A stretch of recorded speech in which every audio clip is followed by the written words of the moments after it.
కొన్ని రిలేషన్షిప్స్ భలే క్లిక్ అవుతుంటాయి. ప్రత్యేకించి సెలబ్రిటీ జంటలు సక్సెస్ అయితే ఆ మజాయే వేరు. బాలీవుడ్, టాలీవుడ్ లో ఇలాంటి జంటలు చాలానే ఉన్నాయి. చాన్నాళ్లు రిలేషన్షిప్ లో ఉండి పెళ్ళయ్యాక వారు పట్టిందల్లా బంగారమే అయితే ఎంత బాగుంటుంది. వాళ్ళు ఏ ప్రాజెక్టు మొదలుపెట్టినా సూపర్ సక్సెస్ అయితే ఆ జంట ఆనందానికి తిరిగే ఉండదేక. అలాంటి జంటే ఒకటి బాలీవుడ్ లో టాక్ ఆఫ్ ది టౌన్ అయింది. ఆ జంటే క్యాట్ కౌశల్ జంట. అదేనండి, కత్రినా కైఫ్, విక్కీ కౌశల్ జంట. ఉన్నట్టుండి వీరికి ఏం కలిసొచ్చిందనుకుంటున్నారా? చెబుతాం వినండి. బాలీవుడ్ లో విక్కీ కౌశల్ కంటే కత్రినా కైఫే సీనియర్. ఏజ్ లో సీనియరే, సినిమా ఎక్స్పీరియన్స్ లో కూడా సీనియరే. అయితే ప్రేమించి మరీ పెళ్లి చేసుకున్న కత్రినా కౌశల్ లైఫ్ లోకి అదృష్టాన్ని పట్టుకొచ్చిందట. ఇలాంటి అదృష్టం కాదండోయ్. పెళ్లి తర్వాత మనోడు ఏ ప్రాజెక్టు మొదలుపెట్టినా సూపర్ హిట్టేనట. 2021 డిసెంబర్ 9న పెళ్లితో ఒకటైంది ఈ జంట. అయితే విక్కీ కౌశల్ చేసిన సినిమాలన్నీ హిట్ కొట్టాయి.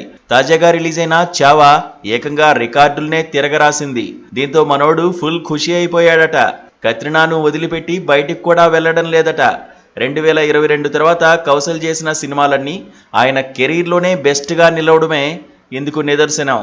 2015లో మసాన్ మూవీతో హీరోగా మారాడు విక్కీ కౌశల్. అంతకుముందు చిన్న చిన్న పాత్రలు చేసినా అంతగా పేరు తెచ్చిపెట్టలేదు. కానీ ఈ సినిమా ఫ్లాప్ అయింది. ఆ తర్వాత వచ్చిన జుబాన్, సైకో రామన్ సినిమాలు కూడా బాక్సాఫీస్ వద్ద బోల్తా కొట్టాయి. 2018లో వచ్చిన రాజీ మంచి పేరు తెచ్చిపెట్టింది. ఈ సినిమా తర్వాతే మనోడు కత్రినతో ప్రేమలో పడ్డాడు. వీరిద్దరూ కలిసి ఏ సినిమాలోనూ నటించలేదు. ఓ అవార్డు ఫంక్షన్లో తొలిసారి కలుసుకున్నారు. లవ్ ఎట్ ఫస్ట్ సైట్ అన్నట్టు ఒకరిని ఒకరు చూడగానే లవ్ లో పడిపోయారు. ఆ తర్వాత చట్టాపట్టాలేసుకుని తిరిగారు. 2021లో పెళ్లితో ఒక్కటయ్యారు. అయితే పెళ్లికి ముందు విక్కీ కౌశల్ కెరీర్ చెప్పుకునేంత గొప్పగా ఏమీ లేదు. ఒక్క సినిమా హిట్ అయితే 2-3 ఫ్లాప్. కానీ ఇప్పుడు మనోడికి లక్కు కిక్కిస్తోందట. తన లైఫ్ లోకి కత్రినా అడుగు పెట్టగానే అంతా కలర్ఫుల్ గా మారిపోయిందని గొప్పగా చెప్పుకుంటున్నాడు కౌశల్. ఎందుకంటే ఇప్పుడు ఏ సినిమా చేసినా సూపర్ హిట్టే. పెళ్లి తర్వాత రిలీజ్ అయిన మొదటి మూవీ గోవిందా నామ్ మేరా. ఇది ఓటీటీలో రిలీజ్ అయింది.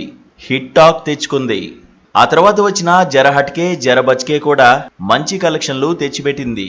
Shyam Bahadur, bad news box office వద్ద కలెక్షన్ల వర్షం కురిపించాయి. తాజాగా వచ్చిన చావా సినిమా అయితే బాక్సాఫీస్ను షేక్ చేసింది.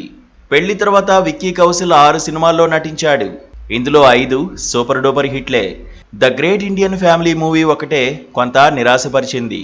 సో ఇదంతా కత్రినా తెచ్చిన లక్కన్నమాట. అందుకే మనోడు క్యాట్ లవ్ లో పేకల్లోతు మునిగిపోయాడట. నిద్రలో కూడా కత్రినా కత్రినా అని కలవరిస్తున్నాడట.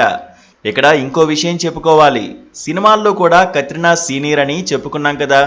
ఆ సీనియారిటీతోనే విక్కీ కౌశల్ ప్రతి ప్రాజెక్ట్ను ఆమె ఫైనల్ చేస్తోందట.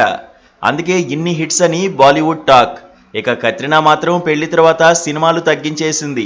అడపాదడపా నటిస్తోంది. 2023లో రిలీజ్ అయిన టైగర్ 3 మంచి హిట్ కొట్టింది. మొత్తానికి పెళ్లి తర్వాత ఈ కలర్ఫుల్ కపుల్ కెరీర్ కూడా కలర్ఫుల్ గా మారిపోయిందన్నమాట. ఇక మా కంటెంట్ మీకు నచ్చినట్టయితే ఆర్ట్ టాక్స్ ను సబ్స్క్రైబ్ చేసుకోండి. మీ ఫ్రెండ్స్ కు షేర్ చేయండి. కామెంట్స్ రూపంలో మీ అభిప్రాయాన్ని మాకు తెలియజేయండి.